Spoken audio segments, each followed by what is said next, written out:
Welcome to my show. A guest here. His name is Ansley LaMar. Mr. Ansley, how are you doing, ma? I'm doing well. And it's best to call me Doc. I'm a doctor, so you can call me Doc rather than Mr. Ansley. Hmm. All right, Dr. Ansley. And also, thank you Hey. so much for the time and the opportunity. Firstly, you are an author. You are also an executive coach, a physiologist, and a professor.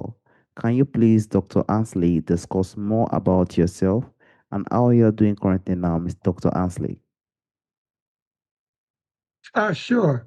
I started teaching as a psychologist in 1972, and I taught at New Jersey City University for 50 years. I started doing therapy groups about 40 years ago. And about 27 years ago, I started a summer camp that is designed to transform young people. And I've been blessed to be doing things that I love. And to be honest with you, my main goal in life, or at least one of my goals, is to help people fulfill their potential and live happier and healthier lives. Very much beautiful. I am so glad that you have so much interest with the young people who are out there as well, because we are actually the ones who feel a lot of pressures despite everything we see around us. And for us to live more healthier, to us to live more fulfilled, there are a lot of things that we also need to understand as young people and also people who want to actually live a life of fulfillment as well. And Dr. Ansley, I would like to drive if you've written any book or if you are planning to write any book in the coming future, Dr. Ansley. Yes, I am. I plan to write a book on group dynamics for camp counselors and directors. And I have plans to write another parenting book called The Super Kids Camp Way. But there's something I want to say before I go further. I think young people get short shrift. And by that I mean I don't think the media does young people justice.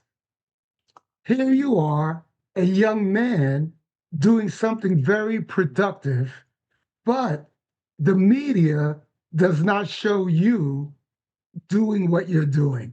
There's a lot of young people out here doing positive things, but they are not highlighted. And so what ends up happening is that we start perceiving young people in a negative light, when in fact, there are probably more productive young people out there than we can imagine. So I just wanted to share that. Completely agree with you, Dr. Ansley. There are a lot of young people who are doing more beautiful things, just like what I am doing, that is impacting people out there. And for people to also acknowledge and also know about it, the media should have been the intermediary to bring more of it so people will learn more and also become more better as well. It makes the world a better place. It makes us to heal from the wound and also Exactly. build a sense of strong community in the life we find ourselves.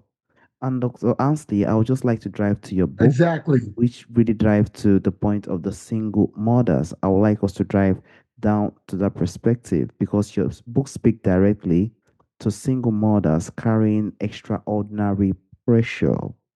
What do you believe is the Yes. biggest misunderstanding society as about what single mothers are truly holding every single day, Dr. Ansley?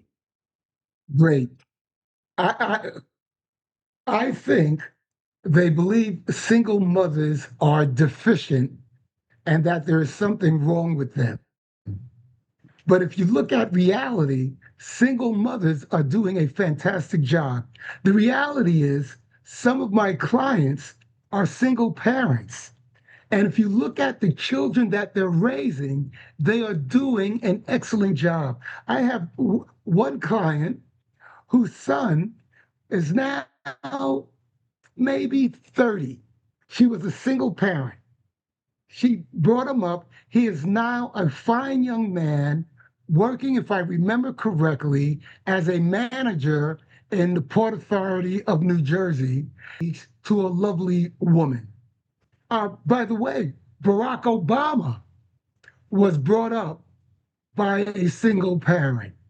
Now, being a single parent is hard work, is hard work. However, if you are a committed single mother, you are very capable of raising fine young people. And I don't think the general public realizes that. There's one more thing I have to say. You can be a single parent with a husband in the household. One of my clients is married, but she is really raising her children by herself. The father is not committed, which is a shame. Sincerely appreciate you for the wonderful Yeah, insight, Dr. Ansley. It shows that as a mother, they actually need a pillar. And if there is no pillar, as you said, which are single mother, due to the time of the kind of pressure we have in our world today, the technology, the visibility, everything around us, it mounts more pressure as a single mother.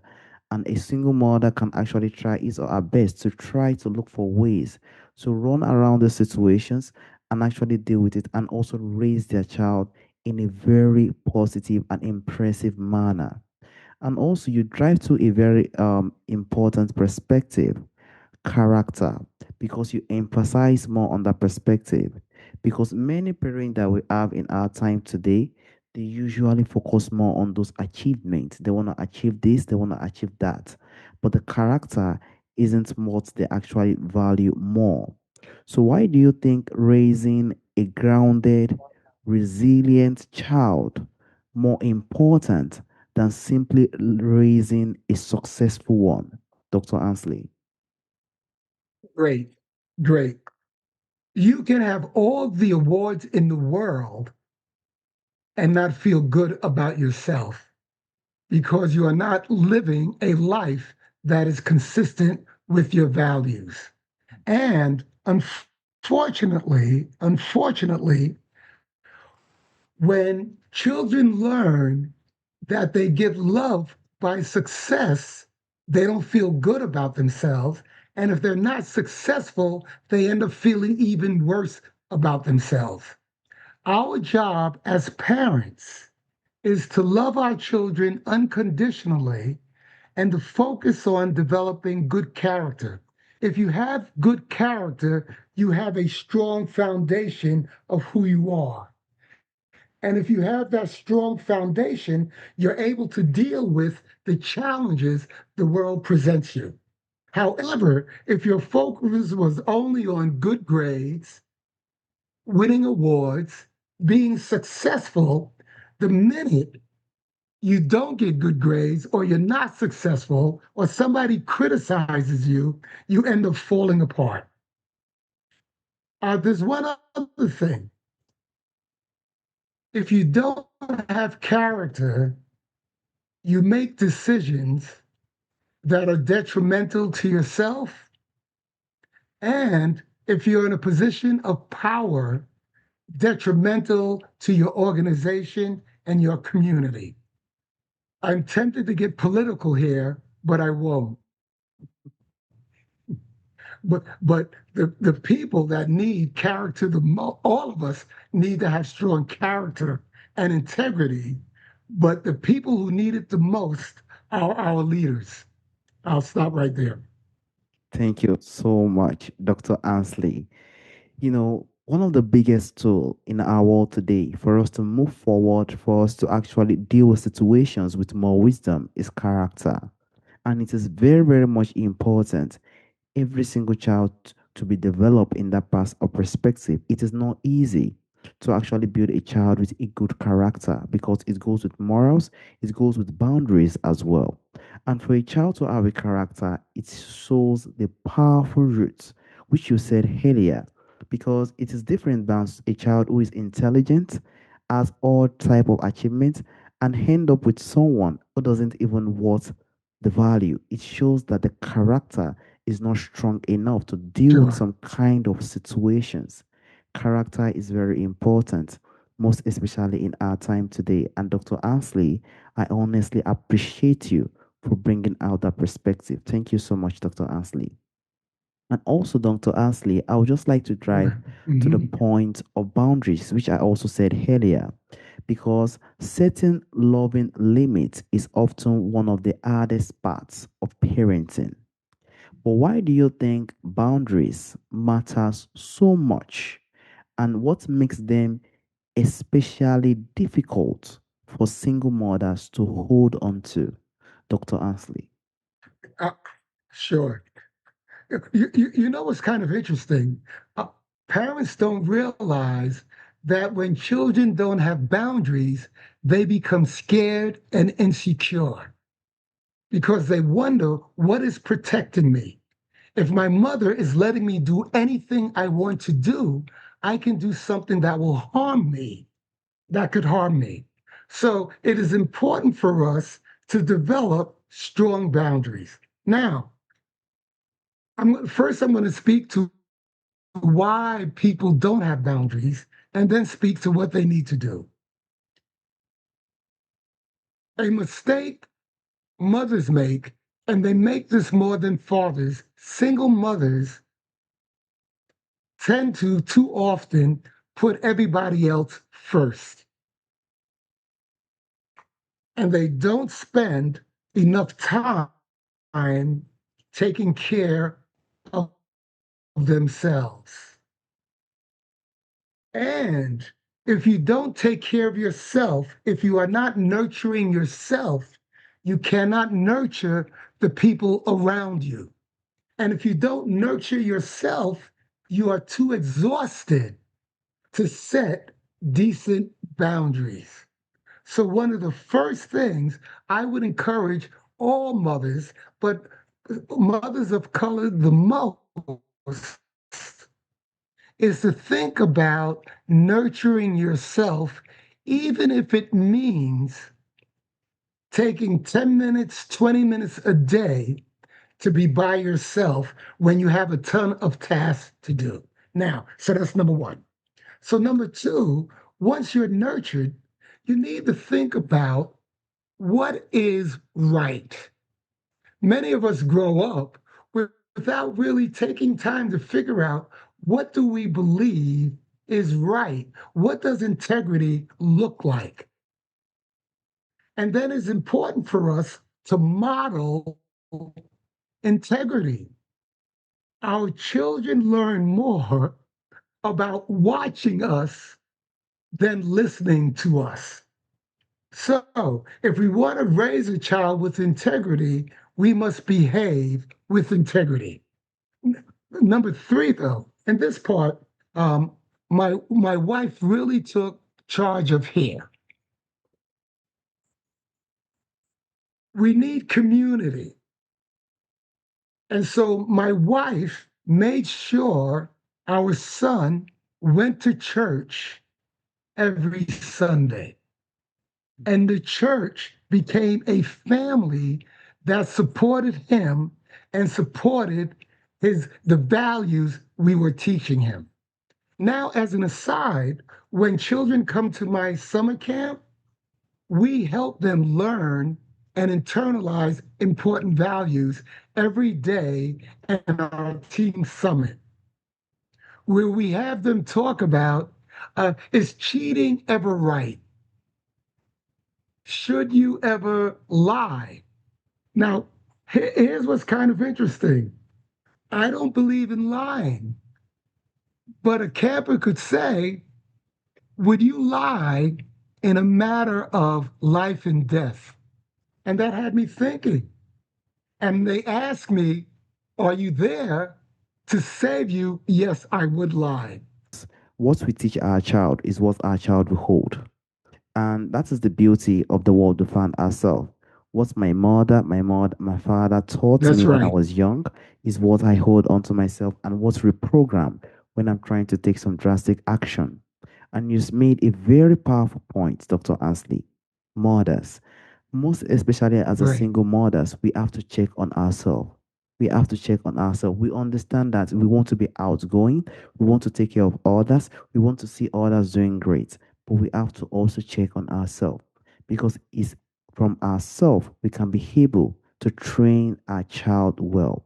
The Right. integrity, the passion, everything that we've Right. built within ourselves is what we will want our children to also hold on to. So that means we have to work on ourselves more and also Great. bring that on the children as well. So I sincerely appreciate you for the wonderful insight, Dr. Ansley. Sure.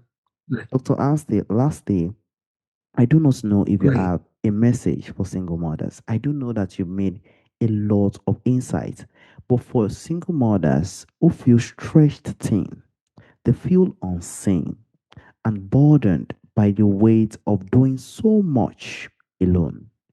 What message of hope and wisdom would you most want them to carry, Dr. Ansley? Yeah.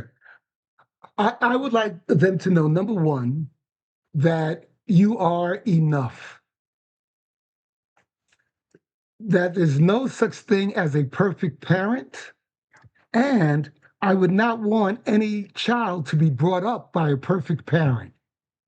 That's number one. Number two, I want them to think about what are their needs? What do they need to nurture themselves? And I want them to take care of themselves. And number three, and this is very important, I want them to find friends that they can talk to and listen to and support each other. Because even though single mothers are doing a wonderful job, we all need support and community and connection. You know, so those are the three things. Dr. Ansley, I sincerely appreciate you for the wonderful insight you've actually brought because it is not easy, most especially for a mother who is trying to make the best for their kids, who is trying to make a living, make a earning, and to also live more fulfilled as well. A lot of things are within Sure. them. And as you said, it is a loss of pressure, most especially in our time today. And sometimes some single women usually feel like saying they are single women feel hurting. They feel the deep wound inside that they are actually doing everything all alone. But despite that, we have to Yeah. understand that we have our kids right at the front of us who is trying to also become someone Yeah. tomorrow. And we have to try our best to nurture that kid, nurture him or her to a point whereby when we sit down and see our child, we feel embraced, we feel loved. Imagine the mother of Barack Obama, how she's going to feel during that time. I do not know if she was alive during that time. She knew her son was the president of the United States. Those things are what will make a mother feel Mm. whole and also happy as well. Dr. Ansley, there is also a question I normally ask during the end of the show Sure. from our Sure. forefathers, from our ancestors. There are a lot of things that do exist during our forefathers' time that is missing in our time today. If there is anyone or anything you would like to bring back to our time today, Dr. Ansley, what do you think that thing will be, Dr. Ansley? Income housing. But in that low income housing, all of the adults knew all of the children. And in that low income housing, I didn't have two parents, I had 20 parents. So if there's one thing I could bring back right now, it would be community, where people all feel that all children are, and we're all part of the same family. I'm not sure about Nigeria, but in the United States, we are very fractured. People don't know their neighbors anymore. We need to go back to knowing our neighbors and embracing each other. So that's what I would bring back. I love the question. Thank you. Thank you so much, Dr. Ansley. It is so much important that isolation has now been something that we now carry within ourselves in the world we find ourselves today. And it is also a kind of wound that we need to heal as humans. Because whether we all like it or not, we need human connection. We need to communicate with people. That's We need right. to show love to people. We need to That's show right. kindness to people because that is one of the instruments a body is being built up and we have to make use of it or I, else it becomes something that become a reserve of a reaction which is anxiety, depression, burnout. All those things starts to come out which we do not want. And Dr. Ansley, I want to use yeah. this opportunity to thank you for the time and the opportunity for us to have this profound and insightful conversation today. Thank you so much, Dr. Ansley. Thank you so much for this opportunity. I cannot believe how quickly the time went. All right. I won't have Dr. Ansley. Bye bye. Take care. Bye bye.